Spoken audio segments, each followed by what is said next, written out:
কোনো অসুবিধা নেই। 9 নম্বর প্রশ্ন, আমি মাঝে মধ্যে ফজরের নামাজে একটু দেরি হয়। আমি সৌদি আরব থাকি, তো সূর্য উঠা যায়, ওই সময় আমি নামাজ পড়ি, আমার নামাজ কি হবে? মাঝে মধ্যে নামাজে দেরি হয়ে যায়। দুনিয়ার কাজে ডিউটিতে দেরি হয় না। যারা প্রবাসী থাকেন সৌদি আরব, তাদের দেখি ফজরের আগে ডিউটিতে যাওয়ার জন্য বাসের অপেক্ষায় গাড়ি রাস্তায় ধর্ণা দেয়, দাঁড়িয়ে থাকে। আল্লাহু আকবার। 3টা পয়সার জন্য জাগতে কোনো অসুবিধা নেই। কারো কোনো দিন ফ্লাইট মিস হয় না, রাত 2টা 3টা যে কোনো সময় সারা রাত জেগে বসে আছেন সেই ফ্লাইট ধরার জন্য। কখন যেতে হবে আপনাকে জাগাবার কোনো লোক লাগে না। তার মানে দুনিয়াকে দিনের ওপর, সলাতের ওপর প্রাধান্য দিয়েছেন। আর যারা দুনিয়ার চাকরি বাকরি, পয়সা রোজগারকে সলাতের উপর প্রাধান্য দেবে, তাদের জন্য জান্নাত নেই। ফাম্মান তাগা ওয়া আসার আল হায়াত দুনিয়া ফাইনাল জাহিম হিয়াল মাওয়া। আল্লাহ রসুল নাজিয়াত বলছেন ফাম্মান তাগা, শুনে রাখো, যারা সীমালঙ্ঘন করলো, ওয়া আসার আল হায়াত দুনিয়া, পার্থিব জগৎকে যারা প্রাধান্য দিল, অগ্রাধিকার দিল, ফাইনাল জাহিম হিয়াল মাওয়া, জেনে রাখা উচিত যে তাদের বাসস্থান হচ্ছে জাহান্নাম।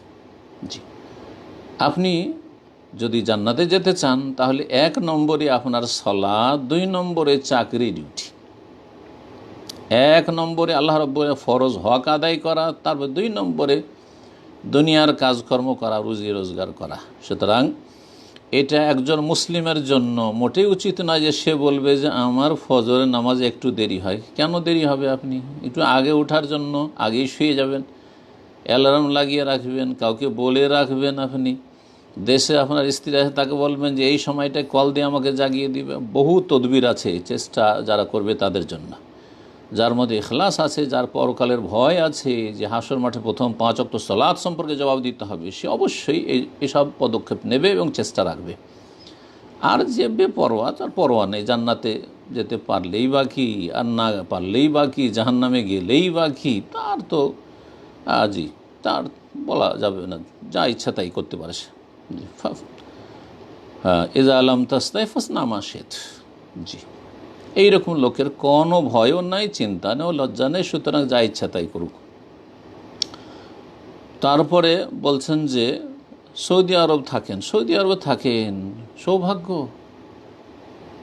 আপনাকে, আল্লাহ এত সুন্দর নিয়ামত দিয়ে সৌদি আরবে থাকছেন, বিনা ভিসায়, ভিসা লাগে না, কিচ্ছু লাগে না, সোজা টান দিলেন মক্কার মদিনা জিয়ারা করে চলে আসলেন, ওমরা করে চলে আসলেন। যে কোনো সময় আপনি যেতে পারেন, বাইরে থেকে লোকজন আসতে পারছেন না, সৌদি আরবে যারা আছেন ঠিকই মক্কা মদিনা যেতে পারছেন যে কোনো সময়।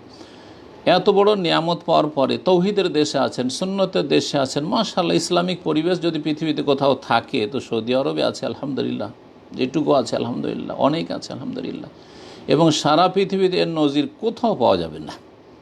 পৃথিবীতে এমন কোনো জমিন নেই যেই জমিন শিরক মুক্ত রয়েছে, মাজার মুক্ত রয়েছে, মূর্তি পূজা মুক্ত রয়েছে, একমাত্র সৌদি আরব ছাড়া।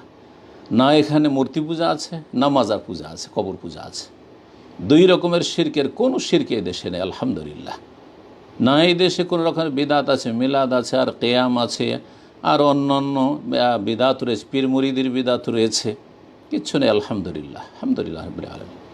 সেই দেশে থেকেও যদি আপনি 5 ওয়াক্ত সালাত ঠিক না করতে পারেন, তাহলে আপনার ক্ষেত্রে বা এইরকম যারা অসংখ্য প্রবাসী আছে যারা সৌদি আরবে থাকে হতভাগা, এমনকি মক্কা মদিনায় থাকে হতভাগা, আল্লাহু আকবার, তাদের সম্পর্কে মাঝে মাঝে এই আয়াতটি আমার মনে হয়। জি, ওমান কানা ফি হাযিহি আ'মা ফাহুয়া ফিল আখিরাতি আ'মা ওয়া আদাল্লু সাবিলা। এই আয়াতে আল্লাহ বলতে চেয়েছেন ওমান কানা ফি হাযিহি আ'মা, কেউ যদি দুনিয়াতে অন্ধ হয়ে থেকে যায়, সঠিক দিন পালন না করে, ফাহুয়া ফিল আখিরাতি আ'মা, তাহলে পরকালে হাসর মাঠে সে অন্ধ হয়ে উঠবে, অন্ধ হয়ে উঠবে, রাস্তা খুঁজে পাবে না জান্নাতের। সামনে অন্ধকার আচ্ছন্ন থাকবে, জি, আলো পাবে না, জ্যোতি পাবে না। ওমান কানা ফি হাযিহি আ'মা ফাহুয়া ফিল আখিরাতি ওয়া আদাল্লু সাবিলা, রাস্তা হারিয়ে দেবে জান্নাতের। এই আয়াতটাকে আমি এইভাবেও ফিট করি যে যেই ব্যক্তি সৌদি আরবে থাকা সত্ত্বেও আন্ধা হয়ে থেকে গেল, সে তৌহিদ ঠিক করতে পারলো না, সে সুন্নাত ঠিক করতে পারলো না, সে শিরক বিদাতকে চিনতে পারলো না, শিরক বিদাত মুক্ত হইতে পারলো না, 5 ওয়াক্ত নামাজি হইতে পারলো না, যেই ব্যক্তি কাবিরা গুনাহ থেকে মুক্ত হতে পারলো না, যেই ব্যক্তি ফরজ অজেবের হেফাজত করতে শিখলো না সৌদি আরবে থেকে, ফাহুয়া ফিল আখিরাতি আমা, সেই ব্যক্তি ভারতে গিয়ে, বাংলাদেশে গিয়ে, সারা পৃথিবীর যে কোনো দেশে চলে যাক, সেখানে সারা জীবন আন্ধাই থেকে যাবে, হেদায়েত নসিব হবে না। যার সৌদি আরবে হেদায়েত নসিব হয়নি, তার অন্য দেশে গিয়ে হেদায়েত নসিব হওয়াটা বিরল ব্যাপার। যদি কোথাও হয়ে থাকে কোনো ব্যক্তির, তাহলে আরও বেশি আল্লাহ শুকরিয়া দেখো, আল্লাহ তুমি কত রহম করেছো। আল্লাহ, আমি সঠিক বিষয়টা সৌদি আরবে বুঝতে পারিনি, আমি সৌদি আরবে থেকেছি, তারপরও আমি এই রকমের দিন শেখার ক্ষেত্রে আগ্রহী হয়নি, কিন্তু অন্য দেশে যাওয়ার পর আমার এই চেতনা জেগেছে। আল্লাহর আরও বেশি শুকরিয়া আদায় করবেন। কিন্তু এইরকম লোক পাওয়া বড়ই মুশকিল রয়েছে। এই রকম অনুকূল পরিবেশে, ভালো ইসলামিক পরিবেশে থেকে যদি হেদায়েত নসিব না হয়, 5 ওয়াক্ত নামাজি না হইতে পারেন, তো বাংলাদেশে গিয়ে, ভারতে গিয়ে কী ঘোড়ার ডিম আপনি মুসলিম হবেন। আল্লাহ রাব্বুল আলামিন যেন সমস্ত ফিতনা থেকে বাঁচিয়ে রাখেন প্রতিটি মুসলিমকে, আর প্রতিটি মানুষকে আল্লাহ যেন হেদায়েত নসিব করেন। সবাইকে জান্নাতের পথে চলার আল্লাহ তৌফিক দান।